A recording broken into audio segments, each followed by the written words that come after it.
Afraid of what? I don't know yet. But they're scared and lonely, just like the crops on New Harmony were. Dr. Ryan Clark met them at the spaceport. He was a young man with worried eyes and dirt under his fingernails from working in the forests. Behind him, Jake could see the edge of a massive forest that stretched to the horizon. "Thank you for coming," Ryan said. "I heard about what you did on New Harmony. We're hoping you can help us too." As they walked toward the forest, Ryan explained the problem. Haven's Rest has been colonized for 50 years. The forests were beautiful when we arrived, full of birds, small mammals, insects, everything you'd expect. But 6 months ago, the animals started leaving. All at once? Jake asked. No, gradually. First the birds stopped nesting in the trees. Then the mammals stopped eating the fruits and nuts. Even the insects that pollinate the flowers moved away. Now the forest is silent. They entered the forest, and Jake immediately understood what Ryan meant. It was beautiful, tall trees with silver bark and leaves that shimmered in the sunlight. But it was completely quiet. No bird songs, no rustling of small animals, no buzzing of insects. "It's like a graveyard," Jake said quietly. Zara was walking with her eyes closed, her antennae glowing softly. "The trees are in pain," she said. "They miss their animal friends. They feel abandoned. But why did the animals leave?" Ryan asked. "We didn't change anything." Zara opened her eyes and looked around carefully. Then she walked to one of the silver trees and placed her hand on its bark. She stood there for several minutes, completely still. "The trees are sick," she said finally. "Not their bodies, their spirits. Something is making them sad and angry." "I don't understand," Ryan said.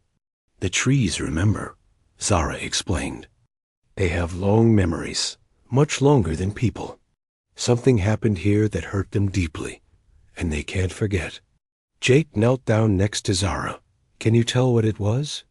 Zara closed her eyes again and pressed both hands against the tree. Her antennae began to glow brighter, and Jake could see that the effort was taxing her. "Pain," she whispered. "So much pain. Fire and cutting and ... Her eyes snapped open, and she stepped back from the tree. "What is it?" Jake asked, worried. "Before the colonists came," Zara said slowly, "there was a war here. Not a people war, a tree war. Some kind of disease attacked the forests. To save them, people cut down thousands of trees and burned them." Ryan nodded. "That's right. My grandfather told me about it. There was a fungal plague about 60 years ago.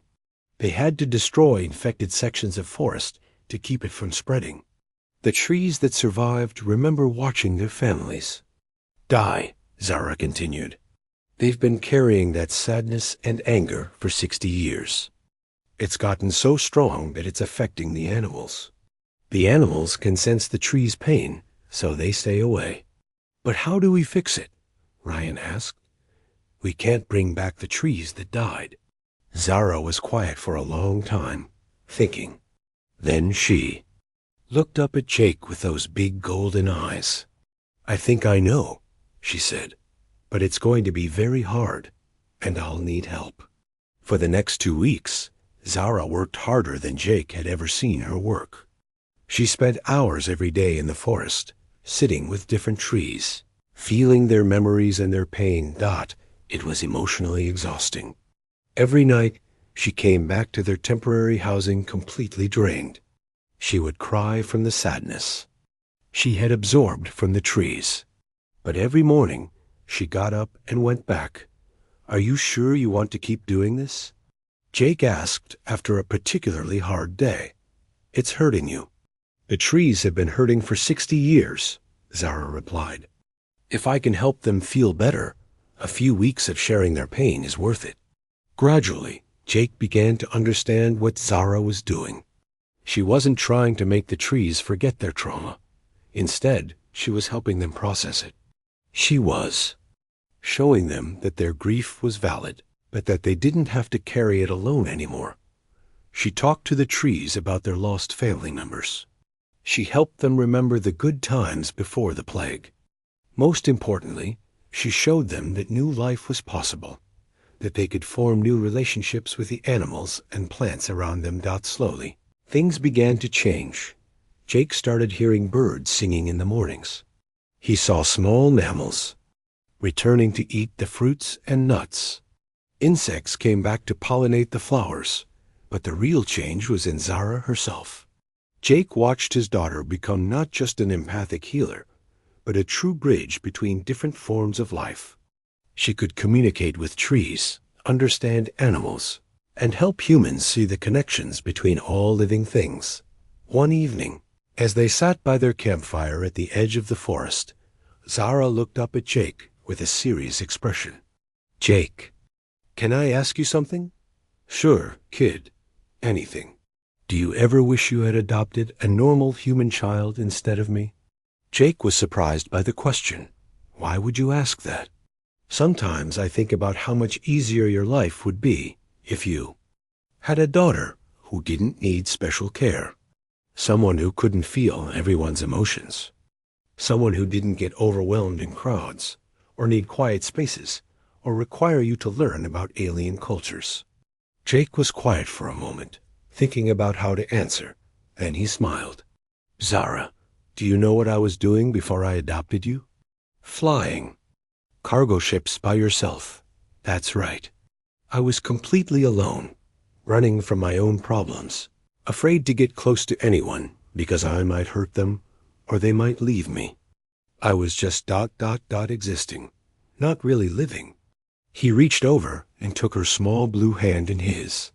"You didn't make my life harder, kid. You made my life worth living. You taught me that being different isn't something to hide from. You showed me that the things that hurt us can also help us help others. You made me a better person." Zara's antennae glowed softly in the firelight. "Even though I'm not human?" "Especially because you're not human," Jake said. "The galaxy is full of different kinds of people. Having a daughter who can understand all of them makes me incredibly proud. And you'll never want to return me? Even when I'm difficult?" Jake pulled her into a hug. "Zara, you are my daughter. Not my foster daughter or my adopted daughter. My daughter. Forever. No matter what happens, no matter how difficult things get, you are stuck with me for life." Zara hugged him back tightly. "Good," she said with a giggle. "Because you're stuck. With me too." The next morning brought news that would test that promise.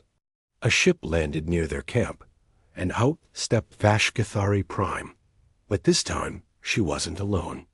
With her were 3 other Cathari, adults who looked nervous and hopeful. "Jake Morrison," Vash Cathari Prime said formally. "I come with a request." "What kind of request?" Jake asked, stepping protectively in front of Zira. "These are Myra John and Lisa Cathari Prime," she said, indicating the 3 adults. "They are Cathari who, like your daughter, have empathic abilities that are considered too strong for normal society. They have heard of Zara's work and wish to learn from her." Jake looked at the 3 Cathari adults. They were older than Zara, but he could see the same uncertainty in their eyes that he had once seen in hers. "You want Zara to teach them?" Jake asked. "We want to learn how she uses her abilities to help others instead of being overwhelmed by them." "One of the adults," Mira said. "We want to find purpose like she has." Zara stepped out from behind Jake. Her antennae were glowing with excitement. "You mean I wouldn't be the only one?" "There would be other Cathari who understand. If you're willing to share what you've learned," Vash Cathari Prime said. Jake looked at his daughter, seeing the hope and joy in her golden eyes. He realized that this was what they had been working toward all along, not just helping Zara find her place in the galaxy, but helping others like her find their places too. "What do you think, kid?" Jake asked.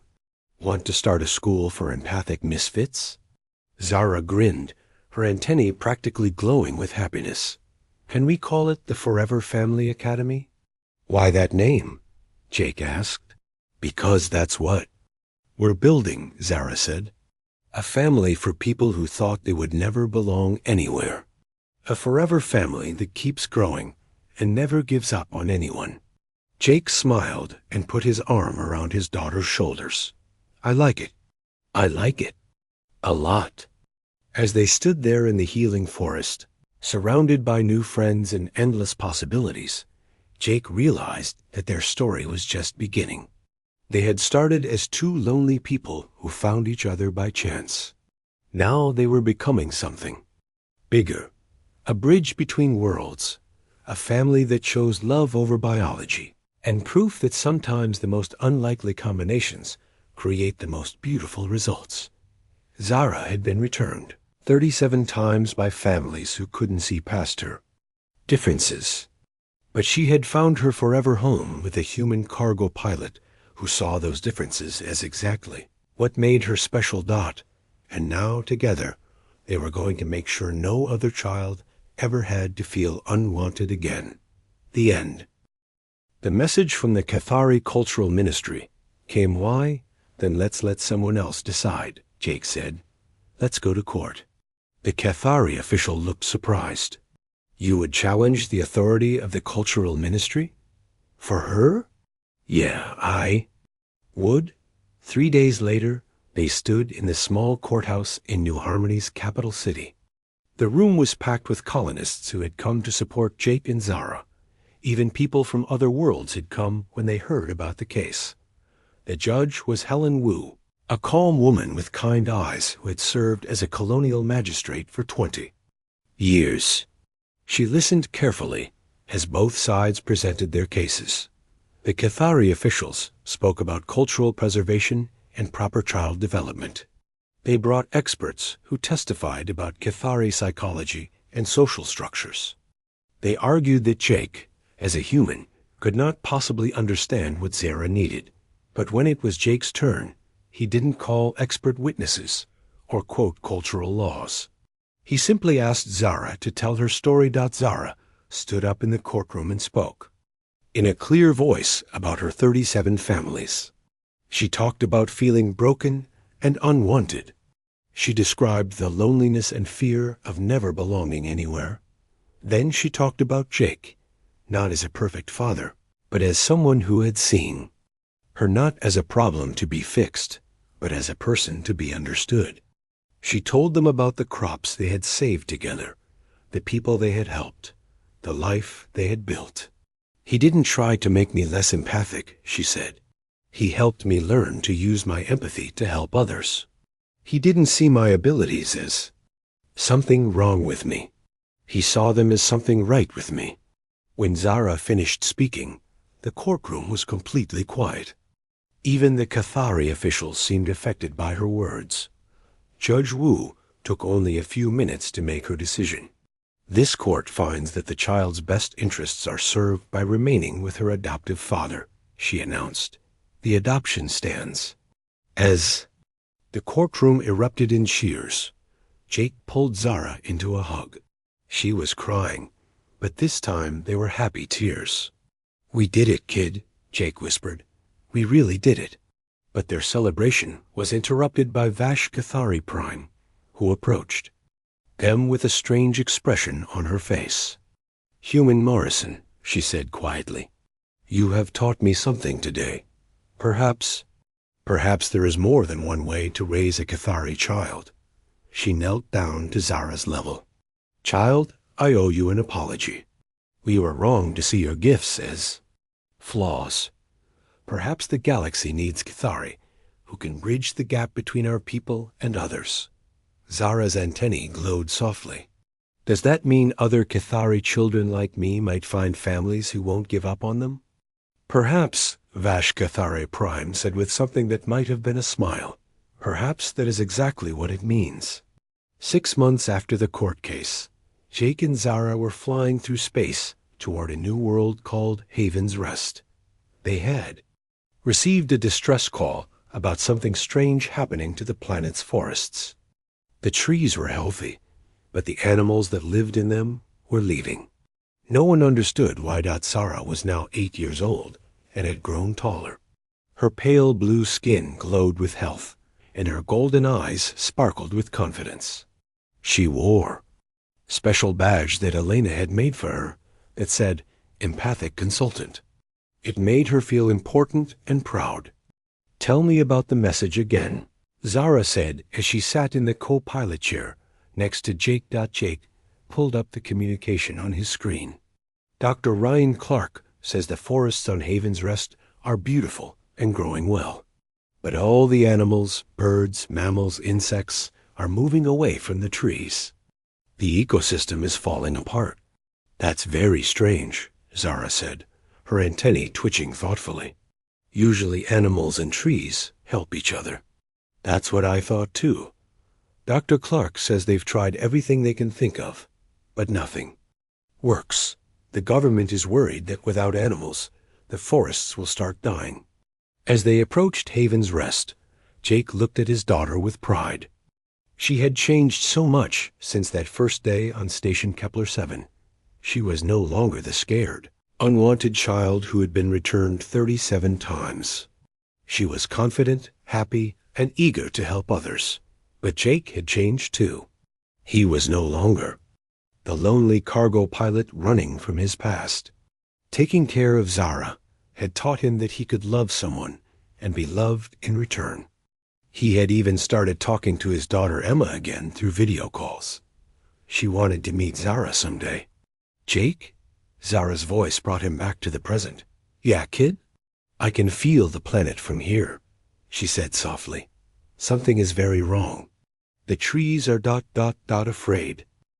Jake and Zara were delivering supplies to New Harmony, a farming world on the edge of human space. Jake read it 3 times before he understood what it meant. The Cathari had heard about Zara's work helping people. They were not happy. According to them, she was using her abilities in ways that were culturally inappropriate and potentially dangerous. They wanted her to return to the Cathari worlds for proper re-education and integration. Jake felt cold fear in his stomach. After 6 months together, he couldn't imagine life without Zara. More importantly, he knew what re-education meant for Cathari children with strong empathic abilities. They would suppress her gifts until she was like every other Cathari child. Quiet, controlled, and empty. "We're not going," Jake told Zara when he showed her the message. But Zara looked worried. "What if they make us? What if they take me away?" "They'll have to go through me first," Jake said. Before they could worry more about the message, they had bigger problems. The crops on New Harmony were dying, and no one knew why. Dr. Eileen Vasquez, the colony's head scientist, met them at the landing pad. She was an older woman with gray hair and tired eyes. Behind her, Jake could see fields of brown, withered plants stretching to the horizon. "Thank you for coming so quickly," Elena said. "We're desperate. If we can't save the crops, the colony will have to be evacuated. 15,000 people will lose their homes." "What's causing it?" Jake asked as they walked toward the research station. "We don't know. It's not disease or insects. The soil tests are normal. The plants just stopped growing. They're dying from the inside out." As they toured the dying fields, Zara walked quietly beside Jake. Her antennae were twitching constantly, but she didn't say anything until they reached a section where the crops were completely dead. "Jake," she whispered, tugging on his sleeve. "What is it, kid?" "The plants," she said quietly. "They're not just sick. They're lonely." Elena overheard and stopped walking. "What did she say?" "She said the plants are lonely," Jake repeated. He had learned to trust Zara's instincts, even when they sounded strange. Elena stared at Zara with new interest. "You can sense the plant's emotions?" Zara nodded shyly. "All living things have feelings. Plants feel different than people, but they still feel things. These plants feel cut off, like they're missing something important." "Missing what?" Elena asked. "Other living things," Zara said. They want to connect, but something is stopping them. Alana's eyes went wide. Symbiotic relationships, she breathed. Of course. Why didn't I think of that? She led them to a small greenhouse behind the research station. Inside, Jake saw the only healthy plants on the entire world. They were green and growing strong. I built this greenhouse when I first came here 20 years ago, Elena explained. I wanted to grow food the old way, like my grandmother did on Earth. I used traditional farming methods and soil from my hometown. What's different about the soil? Jake asked. It's full of microorganisms, bacteria, fungi, tiny worms. Things that most modern farming eliminates for efficiency. But plants need those organisms to thrive. They form partnerships. The plants feed the organisms, and the organisms help the plants get nutrients. Zara walked among the healthy plants, her antennae glowing softly. These plants are happy, she said. They feel connected. They feel love. The colony uses hydroponic systems and sterilized growing mediums, Elena continued. Very clean, very efficient, but the plants have no partners. They're trying to grow alone. Can you fix it? Jake asked. Maybe, if Zara can help me understand exactly what the plants need. For the next 3 weeks, Jake watched something amazing happen. Zara worked with Elena and the colonists to heal the dying crops. Her empathic abilities let her sense what each type of plant needed. She could tell when they were getting the right nutrients, when they were forming healthy relationships with soil organisms, when they were finally starting to thrive again. It was hard work. Zara had to spend hours in the fields, feeling the slow alien emotions of thousands of plants. Sometimes she got overwhelmed and had to rest. But she never gave up. The colonists started treating Zara like a hero. Children would run up to her on the street to say thank you. Adults would stop their work to wave when she passed. For the first time in her life, people were glad to see her coming instead of wishing she would go away. Jake watched his daughter bloom like the crops they were healing. She stood taller, smiled more, and her antennae glowed with confidence. She was becoming who she was meant to be. But their success brought unwanted attention. One morning, Jake woke up to find 3 Cathari ships landing in the colony's main spaceport. Official ships with the seal of the Cultural Ministry. Via S. Cathari Prime stepped out of the lead ship, followed by 6 other officials. They wore formal robes and expressions of cold disapproval. Jake Morrison, Vash Cathari Prime announced in her icy voice. By order of the Cathari Cultural Ministry, you will surrender the child Zara for immediate transport to proper authorities. Jake stepped in front of Zara, who was hiding behind him. On what grounds? The child is using her abilities in ways that violate Cathari cultural law. She has been exposed to alien influences that have corrupted her development. She must be re-educated before further damage is done. Further damage? Jake felt anger rising in his chest. She just saved 15,000 people from starvation. How is that damage? She is not Cathari anymore, another official said. She behaves like a human. She thinks like a human. She has forgotten her true nature. Jake felt Zara's small hand grip his shirt. She was scared, but she was also angry. Her antennae were glowing brighter than Jake had ever seen them. I haven't forgotten anything, Zara said, stepping out from behind Jake. I remember being returned by Cathari families who said I was broken. I remember being told I was an anomaly. I remember being alone and unwanted. You were young, Vash Cathari Prime sighed. You did not understand. We can teach you to control your abilities properly. You can become a valuable member of Cathari society. By hiding who I am, Zara asked. By pretending I don't feel things as strongly as I do? By giving up helping people because it's not the Cathari way? The Cathari way is order and stability, The official replied, "Your current behavior is chaotic and undisciplined." Jake knelt down next to Zara. "What do you want to do, kid?" Zara looked at the Cathari officials, then at Jake, then at the colonists who had gathered to watch. Elena was there, along with many of the farmers whose crops Zara had helped save. "I want to stay with my family," Zara said clearly. "I want to keep helping people. I want to be who I really am, not who someone else thinks I should be." Vash Cathari Prime's expression grew even colder. The child is confused by human influence. She cannot make rational decisions in this state. Living together was harder than either of them expected. The Wandering Star had 2 bedrooms, a small kitchen, and a main area where Jake piloted the ship. Jake gave Zara the bigger bedroom and moved his things to the smaller one. He painted the walls light blue because he thought she might like it. On their first day together, Jake showed Zara how everything worked. The food maker, the shower, the entertainment system, the emergency procedures. Zara listened carefully and asked good questions.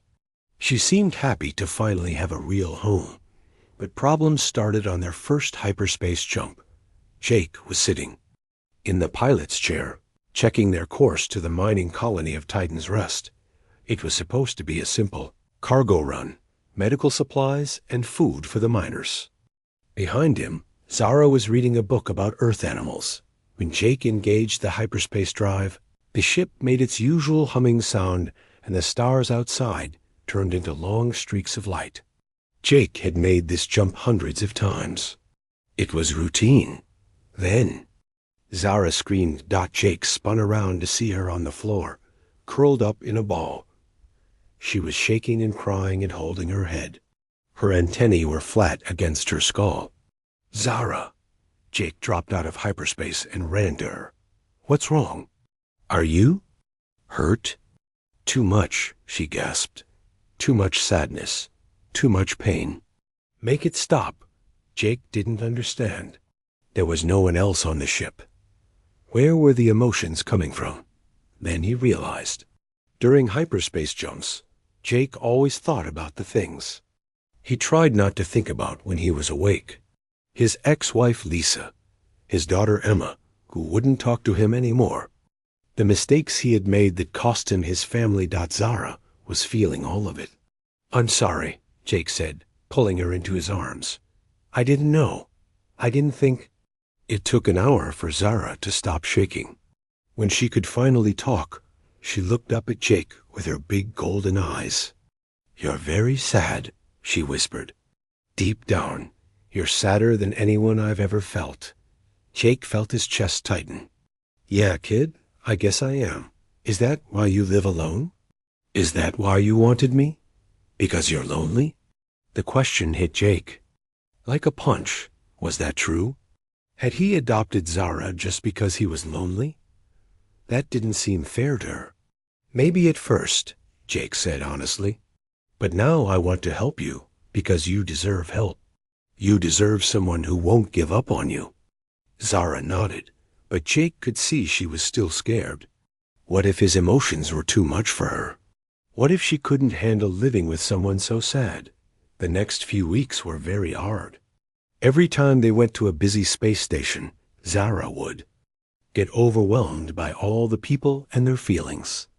At a mining station near Jupiter, she collapsed in the market because she felt the despair of workers who hadn't seen their families in months out at a farming colony. She got sick because she sensed the farmers' worry about failing crops. On a passenger liner, she locked herself in their cabin and wouldn't come out because there were too many people with too many emotions. Jake started to understand why 37 families had given up. Caring for Zara meant dealing with problems no parent manual could prepare you for. How do you help a child who feels everyone's pain? How do you take her places when crowds make her collapse? But Jake had made a promise. He had told her he wouldn't give up. So he started researching. He read everything he could find about Cathari empathic abilities. He learned about meditation techniques and mental barriers. He contacted doctors who specialized in empathic disorders. Most importantly, he started paying attention to what made Zara feel better. She was calmer in quiet places. She did better when there were fewer people around. She needed time alone to recover after being in crowds. And she needed Jake to control his own emotions better so they wouldn't overwhelm her.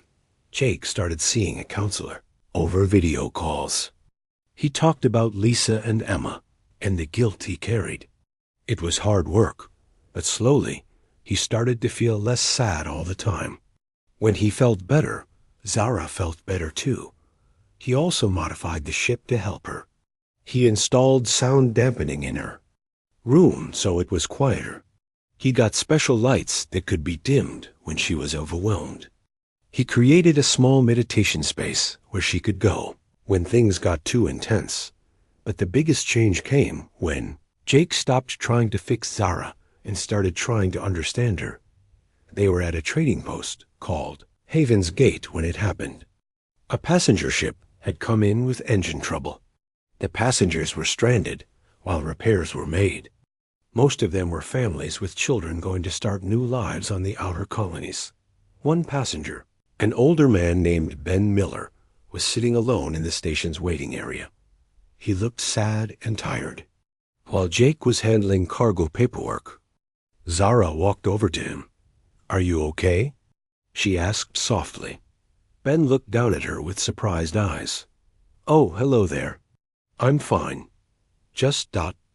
waiting." But Zara's antennae were twitching. She could feel that he wasn't fine at all. "You're very sad," she said. "And scared?" Ben's eyes filled with tears. "How did you—" "Are you Cathari?" Zara nodded. "I can feel what you feel." "You lost someone." "My wife," Ben whispered. "She died last month. I'm going to live with my son on New Terra, but I don't know how to be without her." Zara sat down next to him. "I lost my parents too. It hurts all the time." For the next hour, Zara sat with Ben and listened to him talk about his wife. She didn't try to make him feel better or tell him everything would be okay. She just listened and understood. When his ship was ready to leave, Ben hugged Zara goodbye. "Thank you," he said. "I feel ... lighter somehow." Jake watched from across the room. For the first time, he saw Zara's empathic abilities not as a problem to be managed, but as a gift to be shared. That night, as they traveled through space, Jake talked to Zara about what had happened. "How did you know what to do with Ben?" he asked. "I felt how lonely he was," Zara said. "Sometimes people just need someone to understand how they feel. They don't need you to fix it. They just need you to know." Jake realized he had been approaching everything wrong. He had been trying to protect Zara from other people's emotions instead of helping her learn to work with them. "Would you like to learn how to help people like Ben?" Jake asked. Zara's antennae lifted with interest. "Could I?"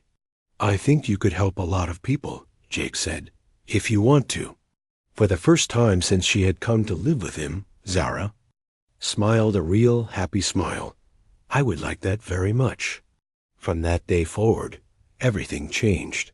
Instead of avoiding places with lots of people, Jake and Zara started looking for ways to help.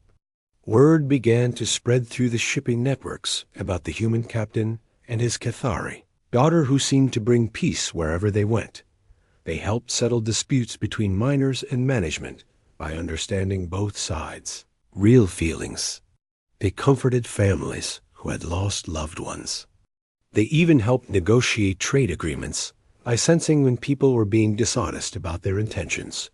Zara was still affected by strong emotions, but now she had a purpose for her sensitivity. Instead of being overwhelmed by what she felt, she learned to use her abilities to help others. And Jake learned something too. He had spent years running from his own sadness, traveling alone through space because he was afraid of hurting anyone else. But watching Zara help people made him realize that sometimes the things that hurt us most can become the things that help us help others. 3 months after that day at Haven's Gate, Jake got a message that changed everything. It was from the HFY Cultural Ministry. They wanted Zara back. The paperwork was like a mountain made of forms. Jake had never seen so many documents in his life.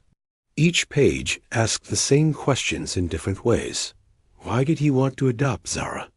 Did he understand HFY culture? Could he provide proper care for an empathic child? Every day for 2 months, Jake visited Zara at the station's temporary housing. It was a small gray room with 1 bed and no windows. Zara spent most of her time sitting on the bed, reading old books or staring at the wall. On his first visit, Jake brought her a music box from Earth. It played an old song his mother used to hum. When Zara opened it, her golden eyes went wide. She listened to the whole song without moving. "It's beautiful," she whispered. "The music feels ... warm."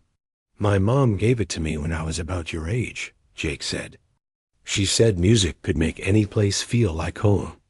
Zara held the music box carefully, like it might break. "No one ever gave me something that belonged to them before." Jake felt that twist in his chest again. "Well, now it belongs to you."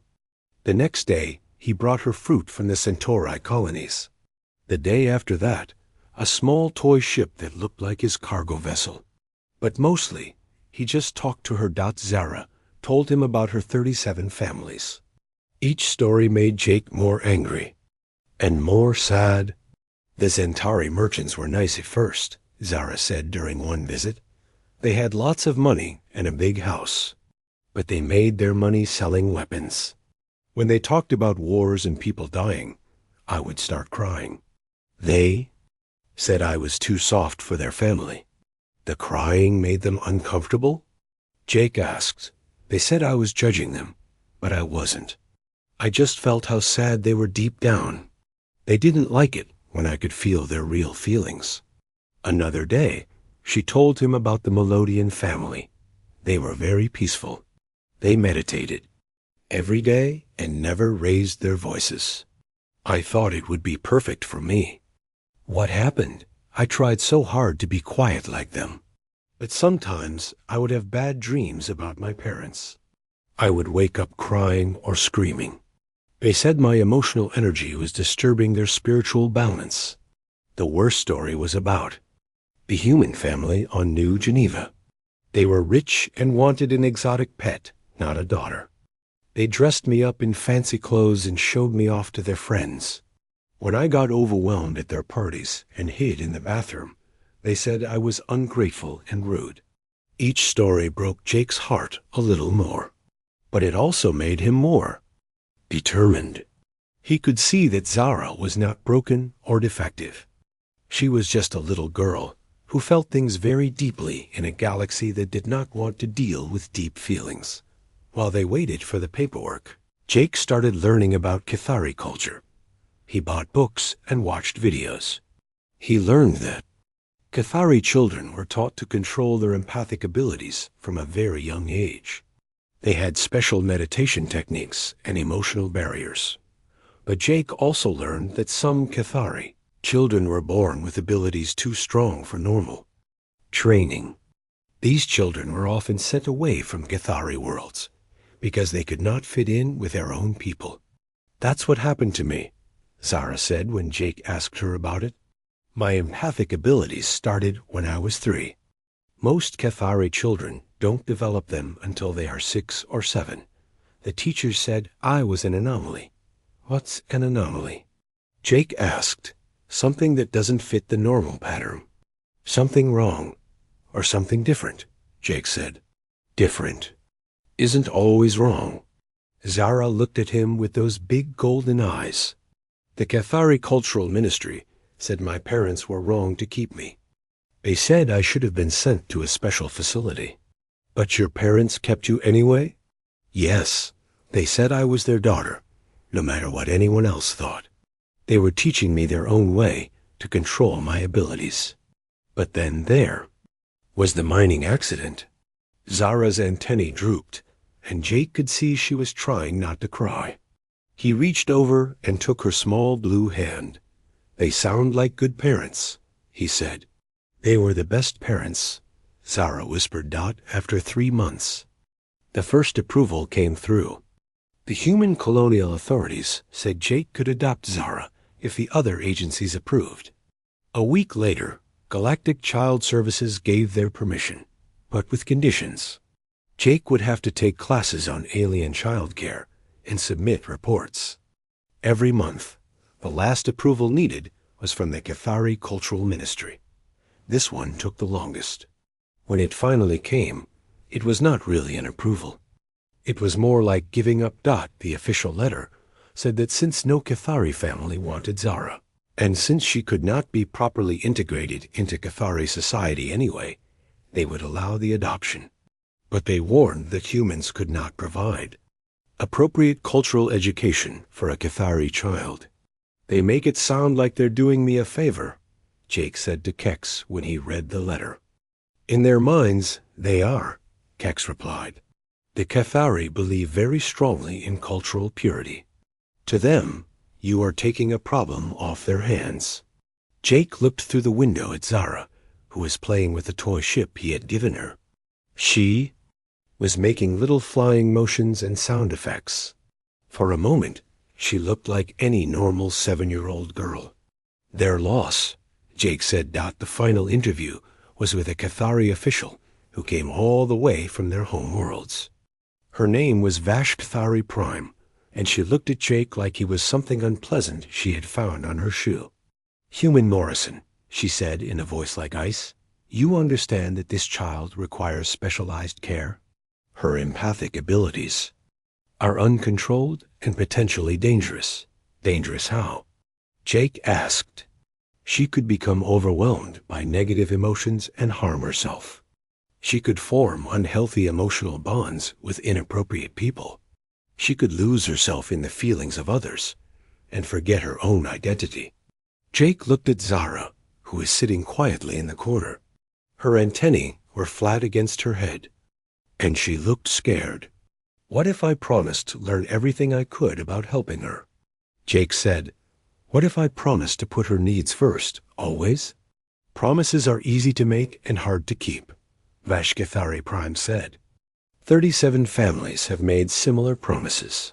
But 37 families also gave up, Jake said. "I won't." "How can you be sure?"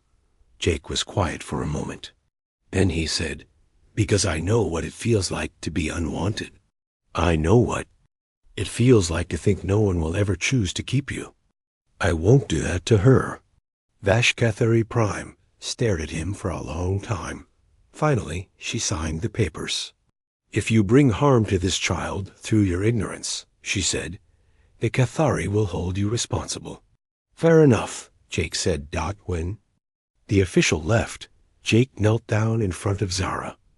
Her golden eyes were full of tears, but she was trying to be brave. "So," Jake said with a smile, "want to see your new home?" Zara's antennae lifted for the first time in weeks. "Really? It's really happening?" "It's really happening, kid." Zara threw her arms around Jake's neck and hugged him tight. Jake hugged her back, and for the first time in years, he felt like he was exactly where he was supposed to be.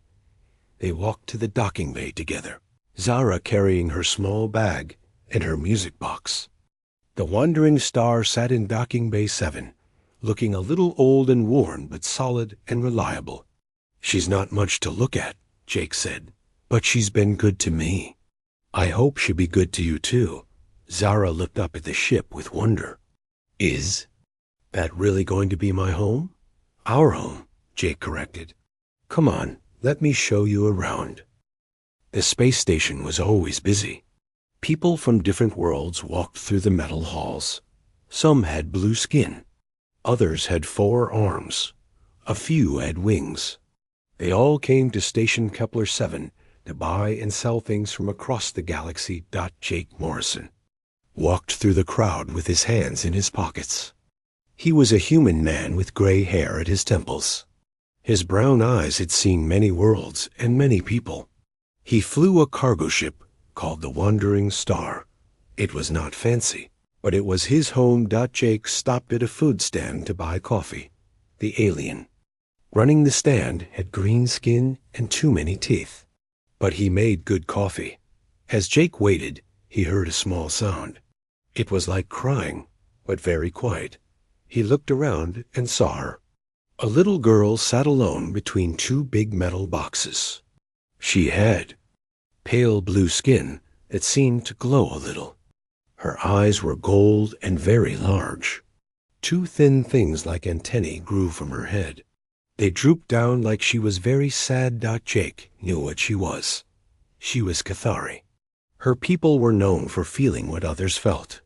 They could sense emotions, like humans could smell flowers. Most people thought it was strange. The girl looked maybe 7 years old. Her clothes were clean, but too big for her. She had a small bag next to her with everything she owned. Jake could tell she was trying not to cry. An official walked up to the girl. He was tall and thin with gray skin. His name tag said he worked for the station. Jake moved closer to listen. "Zara," the official said in a tired voice. "We talked about this. You cannot sit here anymore. People are starting to complain." The girl named Zara looked up. Her golden eyes were full of tears. "I am sorry, Mr. Kex. I will move. Where will you go?" Kex asked. He did not sound mean, just tired. "The transport to the Cathari worlds does not come for 3 weeks. No one else will take you." Jake stepped forward. "Excuse me," he said. "What's going on?" Kex looked at Jake with his strange yellow eyes. "This is not your concern, human. This is official business." "The kid looks upset," Jake said. "I'm just asking." Kex sighed. It sounded like air leaving a balloon. "This is Zara. She is what you call a transfer child. Her parents died 2 years ago. Since then, she has lived with 37 different families." 37? Jake asked. That seemed like a lot. Yes, each family tried to care for her. Each family brought her back. They all say the same thing. She is too much trouble. Her empathic abilities are too strong. She cries when others are sad. She gets sick when people around her are angry. She cannot control it. Jake looked at Zara. She had put her hands over her face. Her thin shoulders shook as she tried not to cry louder. "What happens to her now?" Jake asked. "We keep trying to find families," Kex said, "but word spreads. Everyone knows about the Cathari girl who cannot be placed. Soon, no one will try anymore." Jake felt something twist in his chest. He remembered being a kid with no family. He remembered the foster homes that did not want him. He remembered feeling like no one cared if he lived or died. Has anyone tried? Humans? Jake asked. Qex made a sound like laughing, but not happy laughing. Humans do not understand Cathari children. You are too rough, too loud.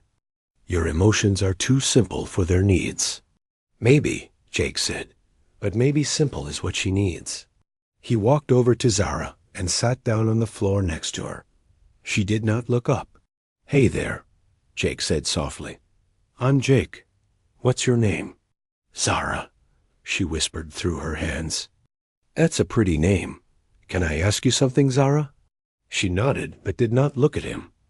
"Are you hungry?" This time she looked up. Her golden eyes were red from crying. She nodded again. "I know a place that makes really good soup.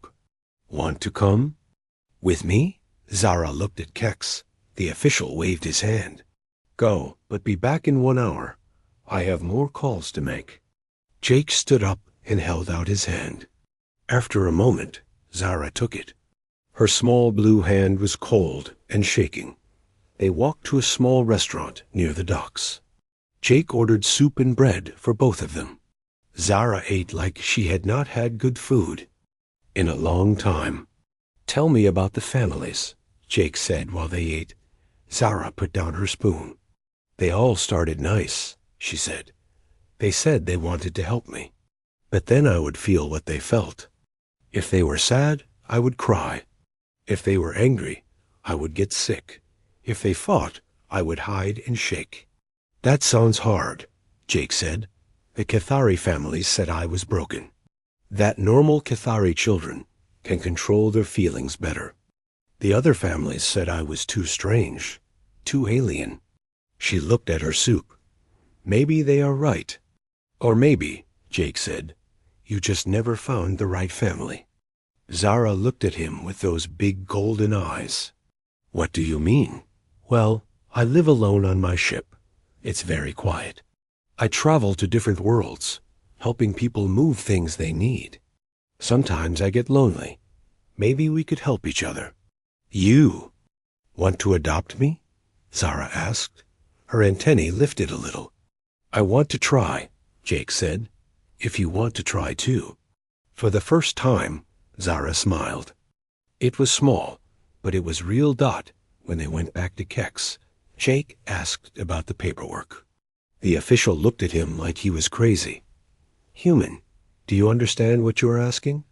This child has been returned 37 times. 37. Families have given up on her. What makes you think you can do better? Jake looked at Zara, who was standing close to his side. Maybe I won't do better, he said, but maybe I won't give up. Kex stared at him for a long moment. Then he pulled out a tablet and started typing. This will take time. Weeks, maybe months. There are forms, background checks, approvals from 3 different governments. I can wait, Jake said. And if she is too much trouble, if her abilities make your life hard, will you bring her back like all the others? Jake knelt down so he was eye level with Zara. What do you think, kid? Want to give it a try? Zara's antennae twitched. She was scared, but she was also hopeful. What if I mess up? What if I'm too much trouble? Then we'll figure it out together, Jake said. That's what families do. Zara thought for a moment. Then she nodded dot as they walked back to Jake's ship. Zara looked up at him. Jake? Yeah? Thank you for buying me soup. Jake smiled. You're welcome, kid. You're welcome. He did not know it yet, but this was the moment that would change both their lives forever. A moment when a lonely man and an unwanted girl decided to take a chance on each other. The paperwork would take months. There would be problems and setbacks.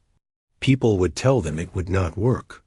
But right now, walking through the busy station, together, they both felt something they had not felt in a long time. Hope.